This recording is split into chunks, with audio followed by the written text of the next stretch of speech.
Bienvenidos a ¿Qué esto que el otro? Donde platicaremos de los temas más interesantes alrededor de la salud. ¡Y comenzamos!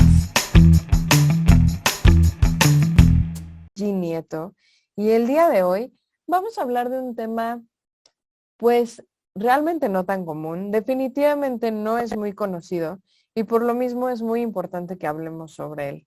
Y es acerca de la disautonomía desde los ojos de una persona que vive con ella. Y esto es algo muy, pues, interesante, porque no solamente es la visión desde el punto de vista de los médicos, de los profesionales de la salud, lo que importa. La verdad es que es muy importante la visión de un paciente. Entonces, ¿te podrías presentar, Pau, por favor, hablarnos de ti, quién eres, qué estudiaste, qué haces? Claro, Rosana, mucho gusto y gracias por ponerme en este espacio. Mi nombre es Paulina Carvajal, tengo 35 años, soy licenciada en Administración de Empresas, soy originaria del estado de Guerrero, pero ya desde hace un buen rato que no radico allá y ando ahora sí que en diferentes ciudades. También te puedo platicar que me dedico actualmente a lo que es el reclutamiento y headhunter. Eso es como que mi parte laboral, hablando laboralmente. Ok. Y año me he dedicado a lo que viene siendo la escritura, en cuanto a libros, lanzamiento, un poco más de hacer movimiento y todo esto, ruido, en cuanto a la disautonomía. Eso es como a grandes rasgos lo que vengo haciendo. Es muy interesante lo que cuentas, porque la verdad te has convertido en un abogado de esta condición, ¿no? De la disautonomía. Muchas veces, cuando son patologías, yo les llamo condiciones, porque cuando Sí. vives con algo, es feo que te digan tienes esta enfermedad, ¿no? O sea, tiene como un factor psicológico importante, y yo lo entiendo porque creo que he sido muchísimas veces paciente, lamentablemente de algunas enfermedades también raras y difíciles de tratar. Y en ese aspecto entiendo eso, ¿no? Entonces por eso le llamo condición.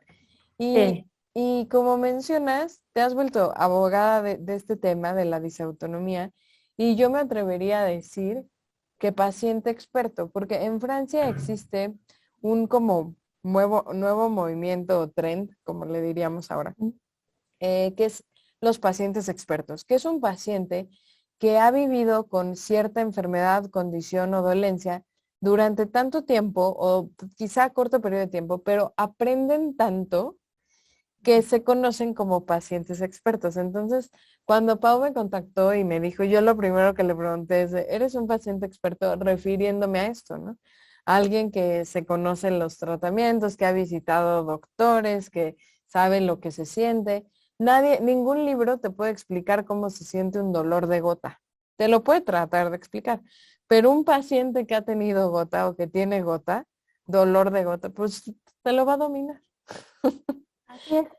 Entonces, platícanos un poco de tu historia. ¿Cómo es que empezaste a sentir la disautonomía? ¿Qué fue lo que empezó a pasar en ti? ¿A qué edad pasó? ¿Cuándo empezaste?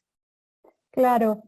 Esta parte ahora sí que de los síntomas que se hicieron más presentes fue cuando tenía 21 años, o sea, ya hace un buen rato ya que llevamos recorrido. ¿Ok? Al ser una condición, como tú bien dices, yo igual lo manejo como condición o como enfermedad, pero al ser una condición también poco conocida, fue como un peregrinar de médicos, de diferentes especialistas, diferentes estudios, estudios que ni sabía que existían. Entonces, fue un mundo, ahí fue donde me adentré más al mundo médico, ¿no? A las diferentes especialidades. Ujú. Entonces, a los 21 años que empiezo con esto, en mi caso, empecé con temas de estómago.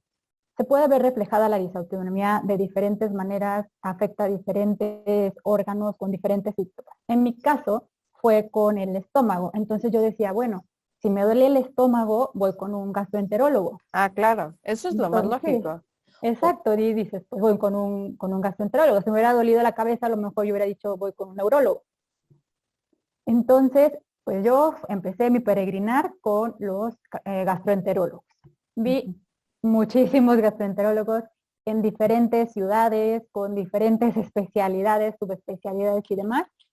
Y pues no salía de que era una gastritis. Uf.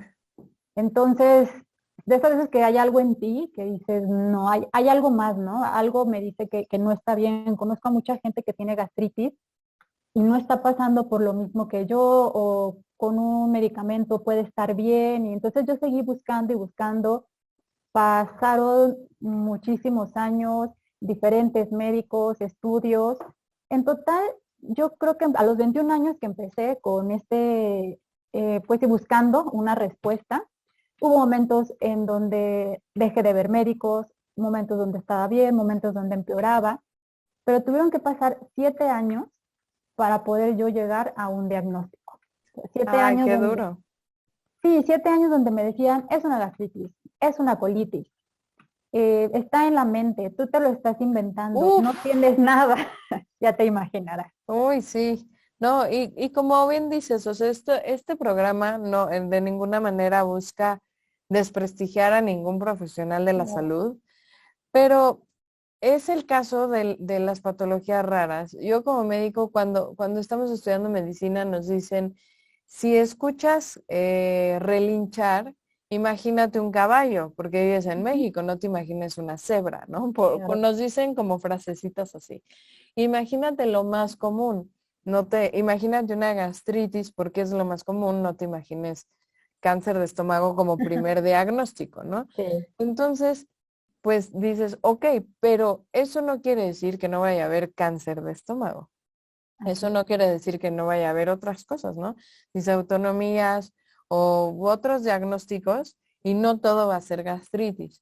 Pero definitivamente las personas que no caen en este porcentaje, que es la mayoría de la población, sufren mucho pues porque como que dicen, es que ya me dieron cuántas veces omeprazol, cuántas veces pantoprazol, cuántas veces X medicamentos y no mejoro y no mejoro y no mejoro o incluso empeoro, ¿no? Así es. O sí me palia tantito los síntomas, sí me siento un poco mejor, pero no me curo y es desesperante. Y algo que yo creo que, no sé si en otros países, pero en México sí como que culpan al paciente, ¿no? O sea, no los médicos, la sociedad. Sí. Tú te lo estás provocando, es que relájate, es que bájale el estrés, es que tienes que pensar positivo. Y es una manera de culpar al paciente, porque te están diciendo, tú no estás pensando positivo, ¿no? Tú Échale ganas. échale ganas.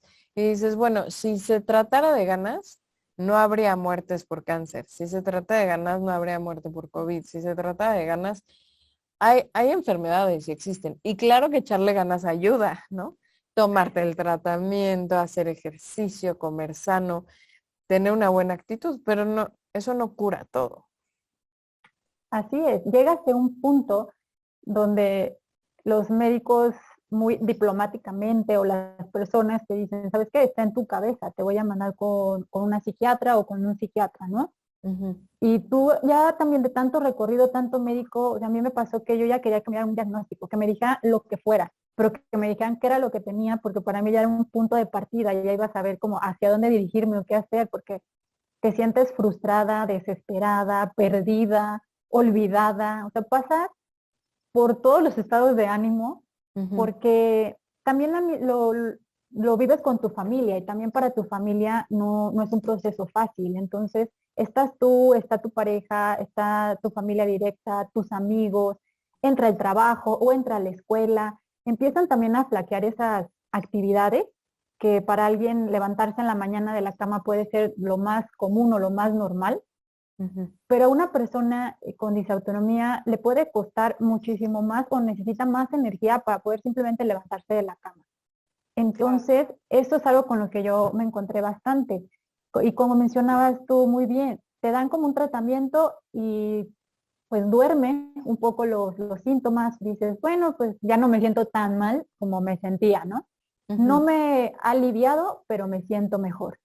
Y Ujú. así se te van los años, se te va el tiempo, te hacen estudios y por desgracia La disautonomía no es algo que aparezca en un examen de médico de sangre, en una valoración física, o Si que te no te da hagan. fiebre, no sangras, no te sale una bola, no huele feo, o sea, sí, claro, Exacto, como cosas aparatosas, ¿no? A veces dicen, bueno, no porque no sangres, no convulsione a alguien, algo muy evidente, no quiere decir que no esté ahí.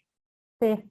Sí, eso pasa mucho y pues lo más fácil también es decir, pues te lo estás inventando, ¿no? Aquí tus estudios dicen que todo está bien, que no tienes nada, que la tiroides está bien, que el estómago está bien, que la endoscopía, que o sea, todo ese tipo de examen dice que estás bien, que no hay nada, ¿no? Entonces, Sí, qué pues difícil. estás mal de la cabeza, estás loca. Y tú dices, no, bueno, a lo mejor no soy totalmente cuerda, pero no va por ahí. Pero No, pues nadie hay lo algo. somos, yo creo. Sí, Pero al entonces hay final algo, eso definitivamente afecta también tu salud mental, porque aunque total. quizá de inicio a los 21 o antes de que te cumplieras 21, pues tú decías, pues no sé, ahorita no tengo ningún trastorno de salud mental, pero definitivamente después de 7 años de me siento mal, me siento mal, me siento mal y que no le encuentran y que no le hallo y que no me creen y que dicen que es mi culpa, pues sería normal que sí se generara algún trastorno de, oye, ansiedad, depresión, hasta por la misma dolencia. O sea, el ser Sí, humano se acostumbra a vivir con dolor, se acostumbra a vivir enfermo, pero no es lo normal. Que sea nuestro normal, porque quizá ya te acostumbraste, bueno, es diferente, pero no es normal. sí, y llegamos a ese punto que lo consideramos normal. O sea, yo llegué a considerar normal que me doliera el estómago. O sea, Mm, el que me disminuyera el dolor para mí era wow, o sea, no desapareciera, pero para mí ya que disminuyera era normal, era llevar una vida normal, que no es ujú, nada normal tener una molestia en el estómago. claro, Entonces, al empezar con todos estos síntomas y regresar a los médicos, iba después como que me cansaba porque te cansas, también es un desgaste emocional, es un desgaste físico y económico, claro. porque estar visitando médicos y tratamientos no es nada barato. Y cuando hablas de enfermedades o condiciones que no son muy conocidas, que se le considera invisibles, porque como decías tú, no veo que tengas una bola en la cara, ¿no? Para decir que sí tienes algo. Es Ujú, algo invisible, es algo que solo el paciente o la persona puede sentir o explicar. ujú. Entonces, eso es algo que nos hace falta mucho aquí en México, el hacer como este ruido o esta parte de que se diagnostica a las personas, porque si bien no tiene cura, tiene un tratamiento. Y tiene un tratamiento que te puede llevar a tener una vida lo más estable o normal que se pueda hacer. Aparte de que hay diferentes niveles de disautonomía, diferentes tipos. Entonces es como que en mi caso fue seguir buscando y no quedarme con el diagnóstico de es una gastritis o es una colitis o estás loca, estás en la mente, tú te lo estás provocando, bájale al estrés, aliméntate bien, haz ejercicio, duerme bien y yo así de todo eso lo hago, o sea, ¿tú crees que yo me quiero estar provocando todo este malestar y estar gastando en médicos? Pues no. Entonces así siguió la búsqueda y todo, y hasta después de 7 años Ujú. aparecieron otros síntomas. Entonces ¿Cuáles fueron? ya no solo era el malestar del estómago, Ujú, vinieron lo que fueron mareos, que es algo muy común en una persona con disautonomía, ujú. y temblores. Fueron dos cosas nuevas que aparecieron y me asustaron bastante, porque Claro. son cosas que yo nunca había vivido, ni había experimentado, estaba pues fuera de mi radar. Entonces ya al presentar mareos, temblores y taquicardia, dijo, no, oye, no, esto sí ya no es una gastritis. Una gastritis no te provocaría ni temblores, ni más Señora malestar, mucho menos gastritis que tenías. y mucho menos taquicardia. Entonces fue como que no, ya aquí hay algo más. Sobre todo la taquicardia me asustó bastante porque jamás había tenido algún tema del corazón. Entonces llegué a un médico en San Luis Potosí Perdón. que sabía en algún momento de su residencia, de toda su trayectoria, había oído hablar de la disautonomía. Entonces, en cuando aparecieron estos síntomas en específico, que fue el mareo, la taquicardia y el temblor, que eran ocasionados por la presión baja, fue cuando me dijo, ¿sabes qué? Te voy a mandar con un cardiólogo. Porque, pues no, obviamente esto ya no es una gastritis. Y ahí voy con el cardiólogo. Y el Ajá. cardiólogo, sobre todo si es un cardiólogo electrofisiólogo, son los que suelen diagnosticar este tipo de condiciones. Principalmente es el cardiólogo electrofisiólogo, un neurólogo o un internista. Son como las tres especialidades que suelen pues diagnosticar esta condición. Entonces, pues fui con el cardiólogo. Una pregunta, y quiero hacer aquí una breve pausa. Bueno, le hemos dado así como toda una entrada misteriosa, pero pues, ¿qué es la disautonomía? ¿Tú cómo la defines? Es un show. La disautonomía es la falla del sistema nervioso autónomo. Ok. Y este sistema nervioso autónomo es el que se encarga de regular todas las funciones que hace de manera involuntaria. La que dice, por ejemplo, la digestión, no dices, "Ay, ahorita quiero hacer la digestión Y aprietas el y botón. ahorita no quiero hacerla. Ajá, y ahorita ya no quiero hacerla, suspéndela. No. Entonces, el sistema nervioso autónomo regula todas estas funciones que son involuntarias, de las que no tenemos un control, que son como la digestión, la temperatura, la presión arterial, la frecuencia cardíaca, la respiración, la sudoración, todo ese tipo de cuestiones o de actividades que hace nuestro cuerpo y que un cuerpo pues normal o sano las debe hacer sin problema, sin ninguna falla, sin ningún atropellamiento ahí. Entonces, en una persona con disautonomía falla este sistema nervioso autónomo y por eso se viene un sinfín de síntomas. Y por eso es tan difícil de diagnosticar, porque como yo decía, empecé con el estómago, pues voy con un gastroenterólogo. Hay quienes tienen migraña, van con un neurólogo. Hay quienes les empieza a afectar temas de tiroides, endocrinólogo, o que las hormonas, o que un ginecólogo. Entonces, te vas pues acercando hacia el síntoma que tienes. Ahora sí que se vuelve vas persiguiendo. médico. Sí, exacto. Es Y hasta como, que como por tener suerte, migajitas, y ahí vas persiguiendo migajitas de signos o síntomas. Ok, sí, así es. entonces acabaste en el cardiólogo. Sí, acabé con el cardiólogo. Para mí decía, sí fue un golpe porque cardiólogo, pero para mí el cardiólogo era como ve ya algo como más fuerte o de gente ya mayor o que tiene algún tipo de condición que la presión arterial alta y cosas así. Decía, ¿qué voy a hacer yo? Entonces yo soy joven, Sí, sin patología. Bueno, sí, claro, no, se sí, entiende. nada. Sí, Sí, entonces, cardiólogo nos imaginamos, o algo que naces con eso, o a una persona mayor que es hipertensa de años, ¿no? Y gordita o algo así. sí, sí, no pasa por tu mente. Aparte yo ya había bajado también muchísimo de peso por todo este tema del estómago.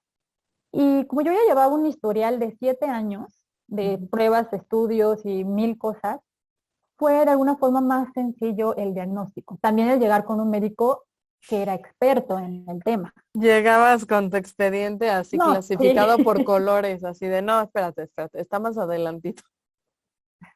sí, ya así por años y qué hace ahí hasta yo aprendí cómo se llaman las pruebas, los exámenes, qué te mide cada una. No, o sea, sí fue echarme un clavado. Te digo que así se hacen los pacientes expertos. Sí, sí.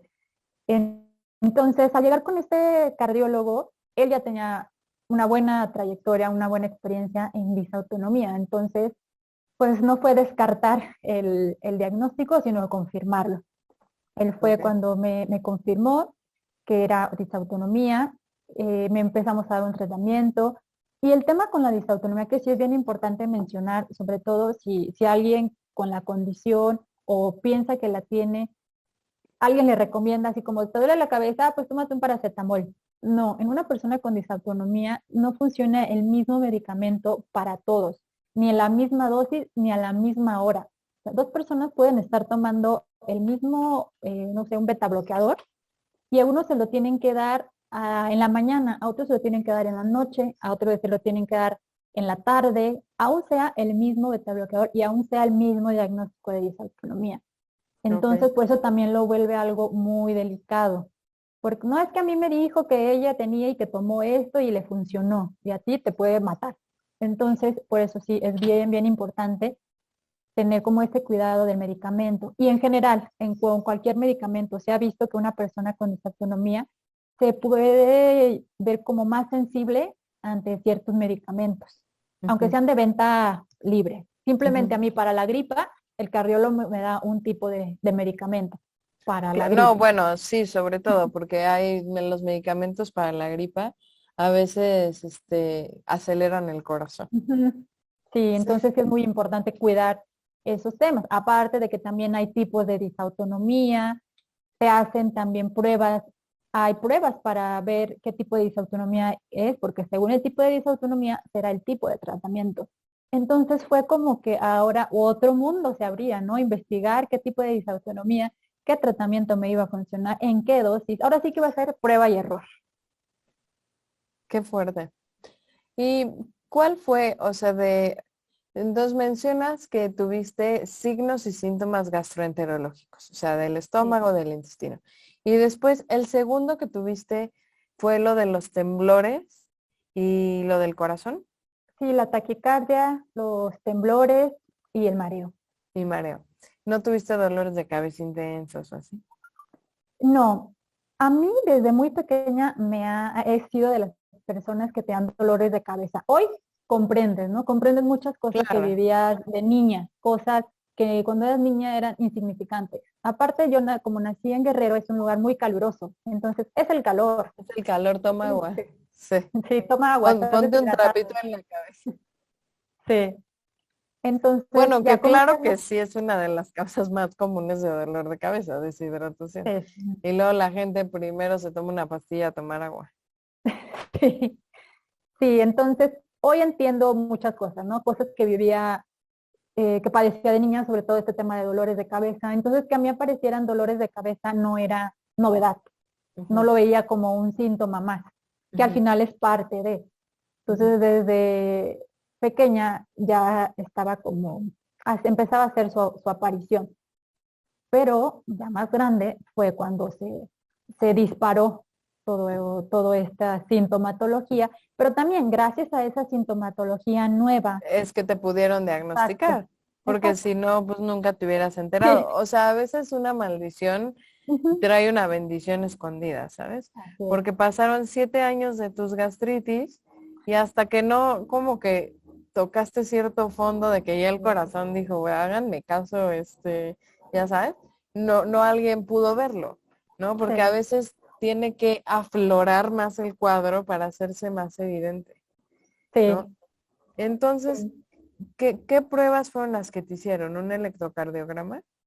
Sí, a mí, en mi caso, nada más fue un electrocardiograma y eh, ayudó bastante todo el historial que yo ya traía, todos los médicos que había Tu libro. visto, exacto, toda la Biblia de todos los medicamentos, porque guardaba hasta recetas, entonces de todos los medicamentos que me habían dado, todos los estudios, y que la vesícula, y que la tiroides, y que no sé, entonces eso ayudó bastante, que yo ya llevaba todo esto, entonces en mi caso fue solo electrocardiograma, que ya hoy en día ya es como que de ley, ya es un estudio que te hacen sí o sí. O sea, ya Ujú, vas con un cardiólogo y sí o sí, te voy a hacer un electrocardiograma. ujú.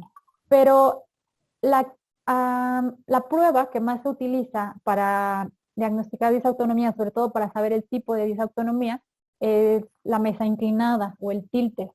Es lo que más se utiliza o el más común para conocer si es disautonomía y saber qué es lo que o el tratamiento que te van a dar. En mi caso no fue necesario, pero sí es muy importante que se realice.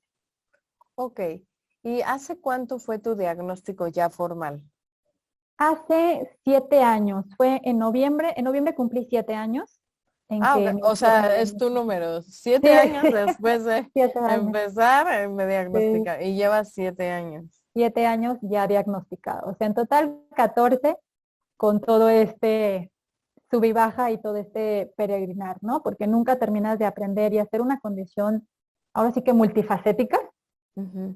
pues vas aprendiendo y van apareciendo, la verdad, a veces síntomas nuevos. Después de eso, Eso era lo que te iba a preguntar.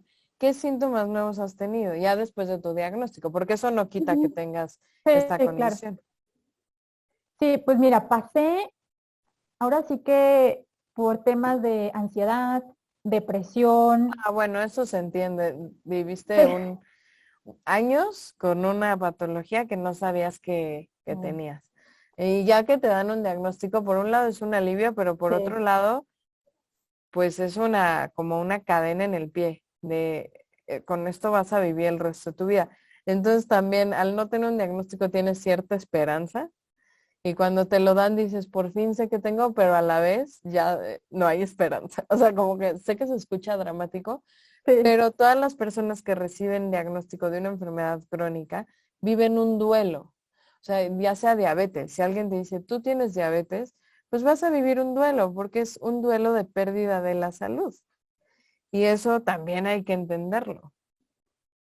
sí, exacto. Y yo lo viví, me vi un duelo porque se volvió un círculo vicioso. Decías, el estrés causa ansiedad, depresión, la depresión afecta y te causa una crisis de disautonomía, tener una crisis de disautonomía te pone triste y te causa depresión. Entonces se volvió un círculo vicioso. Pues claro, amor, qué Sí, horror.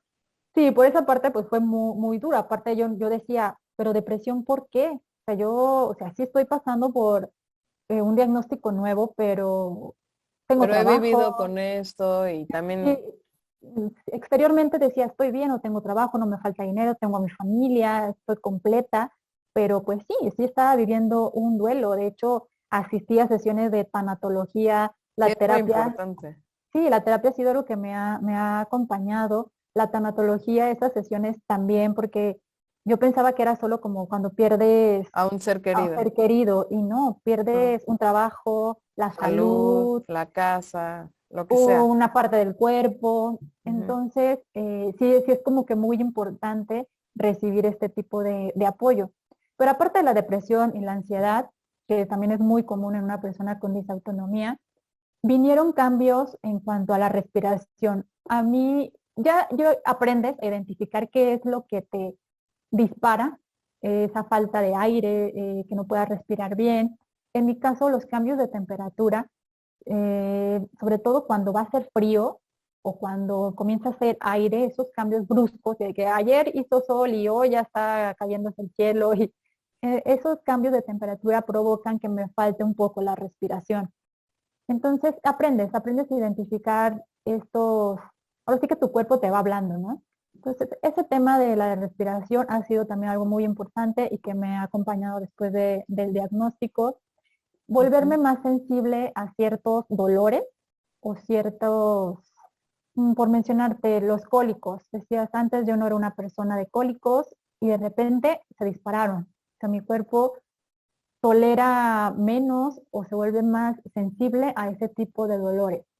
Ujú. También dolores en las articulaciones es algo muy común, que sin razón alguna te acuestas normal y despiertas con que te duele el brazo, la muñeca, las piernas, que tú dices, yo realmente no hice ejercicio, apareció un moretón y es parte de ese tipo de dolores, la sensación de tener como temperatura, pero Ajá. te toma la temperatura y estás perfecta.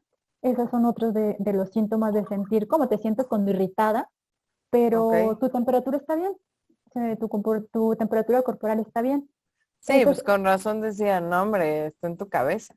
sí, O sea, pues no, sí, está en bueno, en el sistema nervioso autónomo, así es. ¿no? Entonces, entiendo la parte de que ya llegas con un médico y ves los estudios y dices, pues estás bien, ¿no? Aquí no ¿Estás hay bien? nada. Sí. Sí, se puede llegar a comprender esa parte de no creer que haya algo más. Y por eso es tan importante dar a conocer todo esto para que evitar 7 años para un diagnóstico y un tratamiento, porque las cosas van a ir empeorando Uf. hasta que no llegues a estabilizarte. Ok, justo te quería preguntar, ¿qué te hizo? Porque tú o sea, acabas de publicar tu libro, ¿no? ¿Sí? Que se llama 1, 2, 3 por la disautonomía. que el título a mí se me hizo muy, pues muy tierno, la verdad, como que dije, ay, qué lindo título. Eh, ¿Y qué te llevó a escribir tu libro? Ay, pues fíjate que el libro comenzó como un tipo diario, a Ujú. plasmar, desde siempre me ha gustado plasmar y comunicarme de forma escrita. Yo soy de Ok. las personas que te manda la cartita y tiene un detalle y te manda un correo y antes de ahorita de las redes sociales y demás, la que te escribe una carta de tu cumpleaños y te la hace. Entonces, como que siempre me ha gustado comunicarme de manera escrita, ¿no? Ok. Entonces comenzó escribiendo mis vivencias, lo que yo sentía, lo que yo vivía, las frustraciones, los enojos, todos los estados de ánimo por los que pasaba. Fue como desahogarme, Ujú. desahogarme. Y conforme fue también creciendo esta parte de las redes sociales, las mejorías que tuve también, las terapias alternativas que conocí, en conjunto con los medicamentos, se empezó a armar como que algo muy padre que dije, bueno, ¿y si esto lo comparto? ¿O de qué manera pudiera yo llegar como a más gente que pudiera servirle esta información? A mí, ¿qué me hubiera gustado encontrarme cuando recibí el diagnóstico? Porque a mí me dijeron, ¿tienes disautonomía? Y yo, ¿qué es eso? En mi Sí. vida había escuchado eso. Ajá. Entonces, pienso, me pongo en el lugar de la persona o de cómo me hubiera gustado que fuera, meterme a internet y poner disautonomía y encontrar buena bibliografía, porque no la hay. Y lo que encuentras es lo mismo y se repite lo mismo nada más de diferentes fuentes. Entonces, la red, los libros, los médicos no pudieron darme como tanta información o con qué me iba a encontrar o qué iba a ser hasta cierto punto normal. Entonces, eso fue lo que me orilló a escribir el libro y después publicarlo. Sabía que era ponerme ahora así como un libro abierto, a hablar sobre mi historia, mi vida, mis miedos, todo, Ujú. pero también era o es mi forma de ayudar a alguien más que ha sido recién diagnosticado, que ya sea con disautonomía o con otra condición, porque te diagnostican y no sabes ni por dónde empezar. Te peleas con la vida, te peleas con tu familia, te Sí. peleas contigo, te peleas con todo el mundo, te Y enojas con todo el mundo. es normal estar enojado porque es parte del duelo, es Sí, parte de los pasos del duelo. Pero está muy bien porque al final yo creo que a ti te hubiera gustado encontrar un libro como el que estás escribiendo, o sea, saber que hay alguien más allá afuera que tiene lo mismo que tú, que no estás solo, o sea, que tu familia por mucho que te quiera, muchas veces no va a entender lo que tú estás viviendo y más si se trata de una condición crónica que involucra dolor, que involucra malestar. Por eso, en grupos de pacientes, por ejemplo, que tienen cáncer, mm, se ha visto en estudios científicos que la sobrevida de los pacientes con cáncer que van a grupos de ayuda de gente con cáncer es mucho más alta que los que no van a grupos de ayuda. Porque el simple hecho de desahogarse, de contar su historia, que alguien de al lado que está viviendo algo muy similar por la misma enfermedad, los hace vivir más tiempo, porque sientes esa red de apoyo. Esa, que aunque tu familia te adore, sí. pues no está viviendo esta enfermedad o esta, en el caso del cáncer, ¿no? No están viviendo un cáncer, no están yendo a las quimios, no se les está cayendo el cabello, están sufriendo desde otra perspectiva y desde otro punto de vista que no es menos valioso, es diferente nada más. Pero encontrarte a alguien que entienda lo que tú vives, pues es muy valioso y lo puedes encontrar no necesariamente que te conozcan, a través de tu libro, a través de tus palabras. Sí, fíjate que dijiste algo bien importante, crear esa comunidad, crear esa red de apoyo, como dice, la familia, claro, me quiere, me ama, me trata de entender. Sé Ujú. que para ellos tampoco ha sido fácil, porque me pongo en su lugar y digo, ay, como por dónde le ayudo, qué le digo y qué sí está Sí. bien y qué no está Sí, bien. te Y traigo un chocolatito sí, caliente. No, no puedo comer chocolate. Ah, ok, sí. ¿qué te traigo? ¿Un vaso de agua? Exacto, entonces encontrarte con personas que han pasado por lo mismo, que no te van a juzgar, ni te van a tirar a loca, ni te van a decir te lo estás inventando, piensa positivo, échale ganas. Entonces, eso ya es una ventaja. Y de hecho el libro Sí. toca un tema muy importante que es el lado de la familia y de los amigos. ¿Cómo tú siendo un amigo, siendo familia, siendo pareja o alguien cercano a una persona diagnosticada puede ayudar a una persona con una condición crónica? Sí, Entonces, sí, eso es muy importante. eso es muy importante. Sí, tienes razón, porque a veces la familia tiene buenas intenciones con decirte échale ganas, tú puedes. Y tú, el amargado que tiene la condición así de le estoy echando ganas. Pues sí, pero la persona muchas veces lo dice desde el amor. Desde el amor te dicen no te estreses. Desde el amor te dicen relájate, seguro ese estrés, porque al final tu familia no quiere que tengas algo grave, no quiere que sufras. Y te lo dicen desde el amor, ¿no? Y eso es algo que también como paciente, pues debemos de entender muchas veces cuando nos toca ser pacientes. Porque como tú entiendes la disautonomía en este caso, pues puedes no entender otra patología difícil, ¿no? Y Sí, entonces, pues sí, y es bien complicado. Te digo que en parte entiendo porque yo he sido paciente muchas veces y he estado en este lugar que es muy duro, muy complicado y a la vez he estado en el otro lugar, en el lugar de familiar que dice, ánimo, te traigo un chocolate. Y es que sí, sí son situaciones complicadas. Qué bueno que diriges una parte del libro a qué hacer si una persona que quiero o cercana a mí tiene disautonomía. Casi, casi manual de qué decir y qué no decir.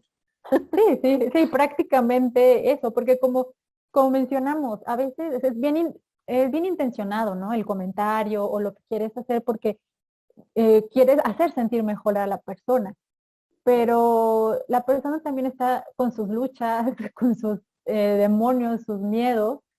Entonces, una ayudadita, un empujoncito de que sí, que no, te recomiendo, lo que nos gusta escuchar, lo que no, sobre todo que con temas de fiestas, reuniones, que comidas y que te empiezan a decir, ay, qué aburrido eres, ya no sales, ya no te desvelas. Entonces también eso Pues es sí, duro para el paciente lidiar con eso.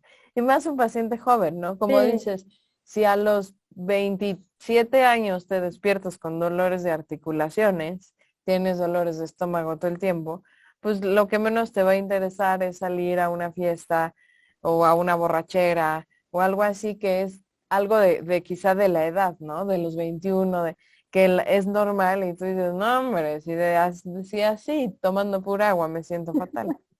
¿No? Y sí, definitivo, eso sí puede ser difícil dependiendo de la edad en la que te encuentres. Porque tal vez eso más adelante, pues a nadie te presiona, pero en un momento que ujú, eres muy joven, quizá dices, me estoy perdiendo de la vida. sí, sí, ya no te puedes desvelar como antes, porque ya aunque no tomes, ya el desvelo te dura como toda la semana. Y empiezas también a tomarlo de quien viene, ¿no? A no hacerlo personal. Y es como un aprendizaje diario. También el que dar, pues a conocer o hablar de la condición. Yo mucho tiempo no mencioné que tenía el diagnóstico de disautonomía porque para mí era como bloquearlo, ¿no? Si yo no hablo y no digo que tengo No esto, existe. no existe y no pasa nada. Pero Sí. pues no ayudo a nadie, ni a mí ni a nadie. Entonces también es bueno, ¿no? Dar a conocer tu sentir y tengo esto y qué es y explicas lo que es, porque así es como se va corriendo la voz, como un chisme.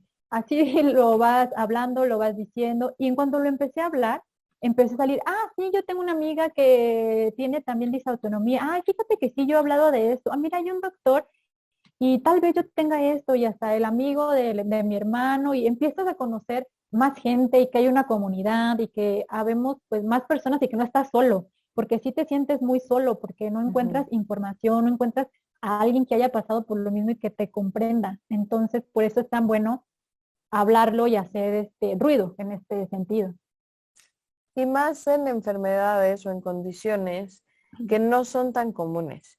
Ujú. Porque, por ejemplo, el cáncer de mama es de las patologías más promocionadas en el sentido de prevención, más difundidas. Tenemos un mes de lucha contra el cáncer de mama porque es muy común en la población mexicana, ¿no?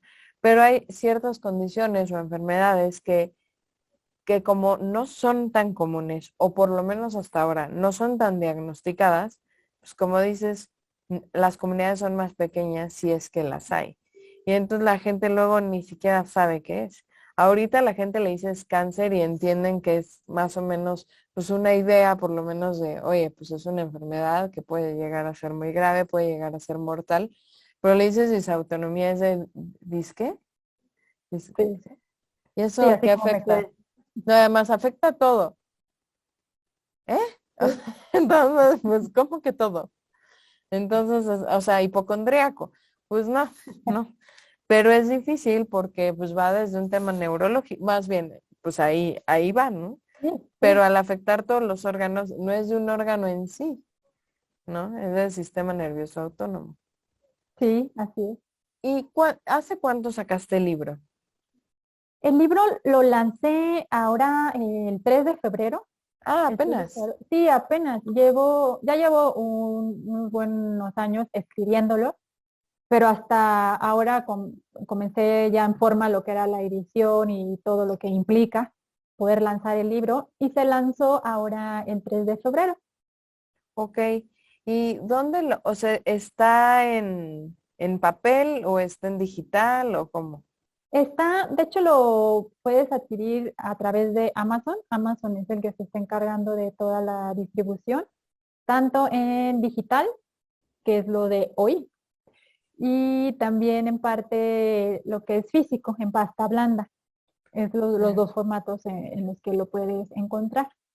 ¿Y en el libro hablas de tu historia o es en forma de cuento o cómo? Porque el título es como en forma de cuento. Sí, hablo, ahora sí que trato mi historia, hablo desde antes de la disautonomía, cómo fue todo mi proceso de diagnóstico, los médicos que visité, también hablo sobre las terapias alternativas, cosas que me han ayudado a llevar una vida lo más normal o lo más estable posible en conjunto con los médicos. O sea, no es como que voy a olvidarme de los médicos, no, yo estoy con medicamento, aparte terapias, cuento chistes, cuento anécdotas, y yo creo que es como identificarte. Yo buscaba que fuera algo ligero, porque que lo pueda leer un niño, porque también no es tan común en niños, pero también hay niños que tienen disautonomía, entonces que también fuera fácil para un niño entender, ¿no? Lo que estaba pasando, los cambios que estaba teniendo, contar anécdotas, poner tips, consejos, hay una sección de preguntas y respuestas, que son como las preguntas más comunes que una persona con disautonomía se llega a hacer. Hablo sobre mis doctores, ahora sí que está ilustrado. Entonces, sí trato como que de abarcar de todo un poco, porque también toco la parte médica, Ujú. la parte de lo que es el sistema nervioso, cómo actúa el sistema nervioso, cómo se divide el sistema nervioso, qué hacer, qué no hacer, medidas generales, porque hay medidas generales que todos podemos usar para sentirnos mejor, Ujú. pero que al final pues cada persona tiene su tratamiento ahora sí que Individual, personalizado. Ujú. claro. Ok, ¿y cuál es el fin último de este libro? ¿Cuál sería tu ideal? Pues la verdad, desde que lo comencé a escribir y por lo que me moví a lanzarlo, es el llegar a más gente. Así sea una persona, dos personas, pero tener como ese acompañamiento, que la gente no se sienta sola, que la persona se sienta acompañada, comprendida, que le dé como esa tranquilidad de no estoy loca, es real lo que estoy sintiendo, es real que existe algo. Entonces, eso es lo que yo busco con este libro, llegar a más gente, que más gente sepa de la condición, llegar a que los propios médicos conozcan de la condición, el sector salud, que conozca de la condición, que tenga acceso a los medicamentos que una persona con disautonomía suele necesitar. Entonces, eso es como lo que busco, porque entre más ruido haya o más gente sea consciente de la condición, vamos a tener más acceso a tratamientos, a medicamentos y a opciones. Claro, porque como dices, también es un golpe a la economía. O sea, si ya llegué al diagnóstico, va, pero eso no te quita la disautonomía. Hay que pagar tratamientos, doctores, y todo eso pues afecta al final pues a la vida en otro contexto, pero que indirectamente pues afectan tu vida. Bueno, no indirectamente, directamente. Sí, Ok, sí, la verdad sí se dice que es para ricos. En la comunidad dicen que es para ricos por todo lo que hay que andar pagando y invirtiendo y demás. No, definitivamente hay ciertas enfermedades. Mi mamá siempre ha dicho que es un lujo enfermarse. Mi mamá es Sí, médico también y siempre como que saca este comentario y tiene mucha razón. sí, O sea, porque al final, pues hay gente que enferma y todo, pues tiene que salir a trabajar y no puede darse el lujo de estar acostado un día, pues porque no se puede, sí, simplemente no se puede. Y a veces ir a médicos y tener un tratamiento completo, un buen tratamiento, pues es un verdadero lujo, ¿no? Entonces sí, o sea, esa manera en que lo expresan, lamentablemente en muchas situaciones es verdad. sí. ¿Y qué consejo le darías a todas las personas que nos están escuchando, que nos están viendo en redes, que, que sospechan que pudieran ellos o ellas en un momento dado tener disautonomía? Primero, que sí se acerquen, si ya tienen la sospecha por los síntomas que mencionamos, lo que platicamos, y está la sospecha, sí considerar el visitar a un especialista, ya sea un internista, un cardiólogo electrofisiólogo o un neurólogo, que son los que conocen más sobre este tema. Entonces, eso sería como lo primero. Ya ellos les indicarán que lo que seguiría, si estudios, exámenes y medicamentos.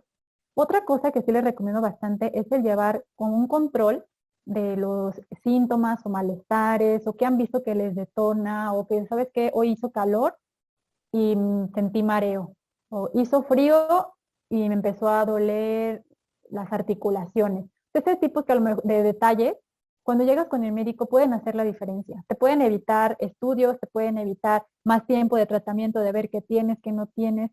Entonces llevar ese diario de lo que vas sintiendo va a ayudar muchísimo, tanto a la persona como a los médicos, para dar un diagnóstico más certero y más, pues ahora sí que personalizado.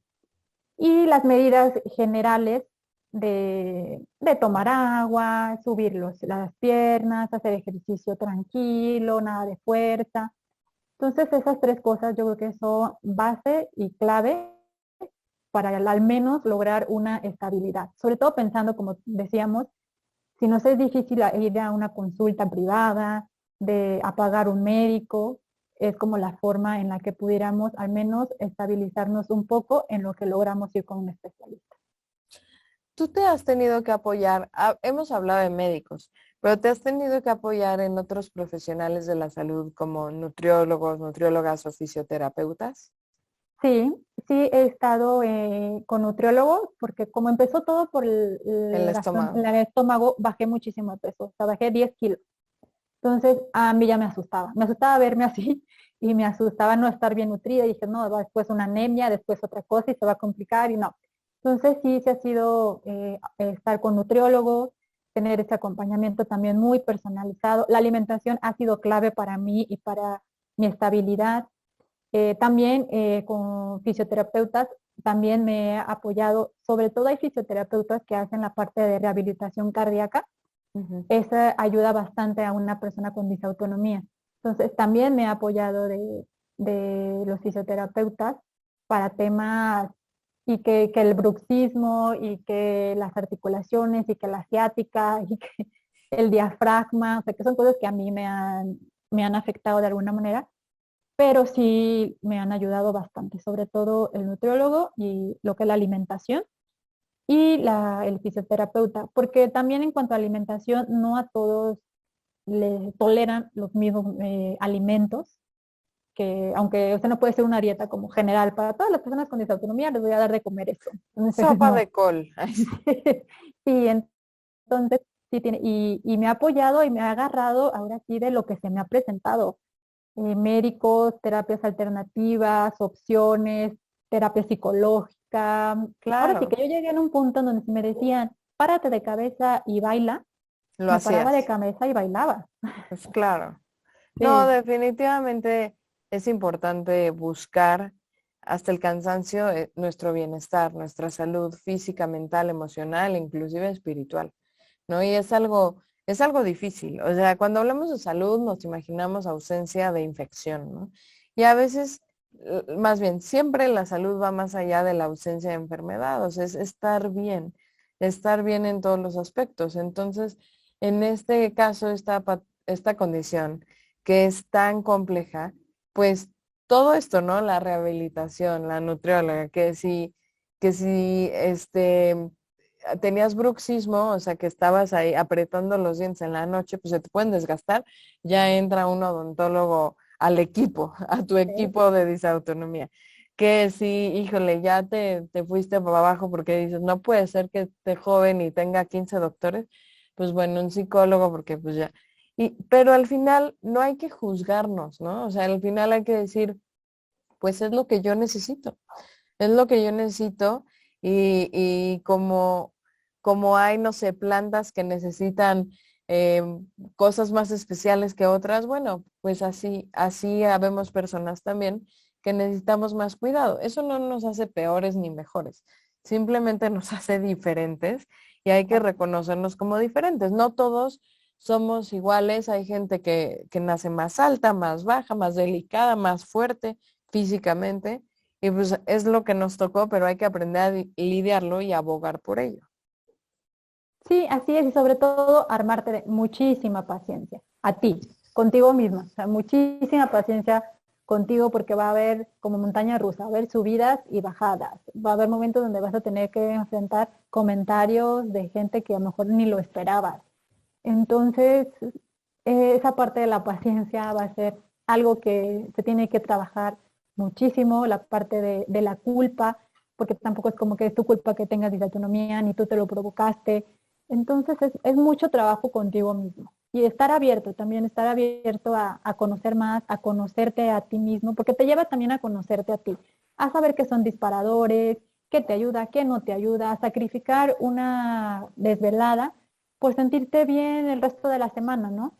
Entonces, eso es la paciencia, sí es algo que yo les recomiendo que trabajemos muchísimo, porque es algo que puede hacer la diferencia en este proceso, porque es un proceso, aún ya con el diagnóstico de la disautonomía. Y pues yo algo que me gustaría agregar a eso es a motivar a la gente que como tú, pues a informarse y a ser abogados de alguna causa. No, no me refiero a que todos lleguemos y hagamos abogacía por alguna enfermedad, pero que si tú vives una enfermedad o has vivido muchos años con una enfermedad o con una dolencia, con una condición, lo comuniques, ¿no? Porque a veces esa comunicación es lo que le da trascendencia, inclusive como cuando uno nos enfermamos, podemos pensar, ¿por qué a mí? Pues darle esa razón, ese sentido a enfermedades es importante. Es importante para nosotros y para los demás, porque al final tú no sabes en unos años, en un mes, en una semana, en unos días, quién pueda leer tu libro y qué vida tú puedas cambiar.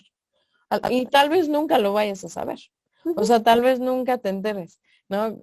Yo doy clases y algo que digo es, pues al final nunca sabemos dónde va a acabar lo que decimos en clase, porque un alumno se lo cuenta a sus papás, el papá a la amiga al primo. Entonces nunca sabes cuándo acabas de enseñar tú a través de este libro, ¿no? O sea, yo tal vez a través de un salón de clases, pero tú a través de tu libro, de tus palabras, y pues invitar a la gente que nos escucha a que se comprometan con algo y traten de trascender de cierta manera. Y por eso, pues te felicito, porque no cualquiera se atreve a vivirlo, a afrontarlo y a comunicarlo, ¿no? Como que fuiste un paso más allá, no solo lo viviste, lo afrontaste, lo afrontas todos los días, sino dices, ok, voy a ir un paso más allá a comunicarlo al mundo, a quien me quiera leer.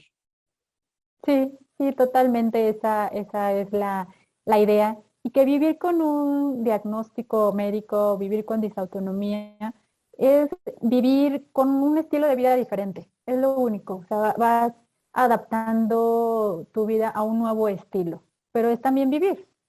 Claro. Eso me gustó, ¿no? O sea, que no te defina, o sea, hay ciertas cuestiones que te definen quieras o no, pero Ujú. que no eres solamente ese diagnóstico, no eres una persona, que eres hija, eres amiga, amigo, mamá, papá, hermano, profesionista, y sí, tienes un diagnóstico, pero no eres ese diagnóstico, ¿no? Entonces eso pues es importante también, ¿no? No despersonalizar a los pacientes y decir, el del cáncer de la cama 6, ¿no? Es Juan Pérez que pues tiene un diagnóstico de esto. Así es, exactamente. Sí, de eso se trata. Pues muchísimas gracias, Pau, por tu testimonio. Muchas gracias por estar en el programa y por compartirnos tu testimonio de vida, tu testimonio del diagnóstico y sobre todo por compartirnos tu obra, que a mí se me hace lo más importante, esta trascendencia de que le estás dando sentido a este diagnóstico y que lo estás compartiendo. Una vez más, ¿podrías decirnos cómo se llama el libro, tu nombre, dónde encontrarlo, todo lo que quieras decir del libro? Claro, gracias. El libro está en Amazon lo puedes encontrar tanto impreso como digital, puede ser en Kindle, lo puedes leer en tu celular, en tu tablet, en tu computadora, ahora sí que en cualquier dispositivo. El libro se llama 1, 2, 3 por la disautonomía y todos sus amigos. La autora soy yo, Paulina Carvajal.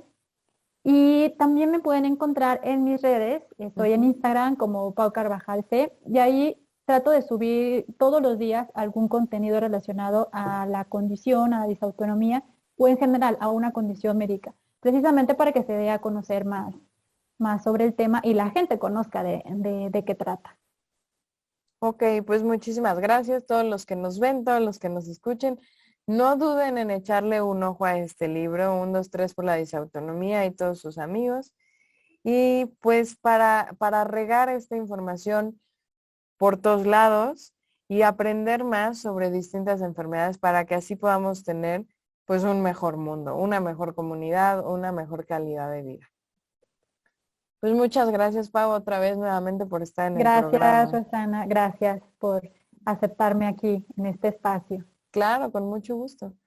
Recuerden que nos pueden escuchar todos los viernes a las 11 a.m. en 1670 a.m. Radio Anáhuac. Yo soy la doctora Gigi Nieto. Esto fue Que Esto Que el Otro y hasta la próxima. Gracias por sintonizar Que Esto Que el Otro. Te deseamos mucha salud y no olvides sintonizarnos la próxima semana por esta misma estación. 1670 AM, eleva tus sentidos.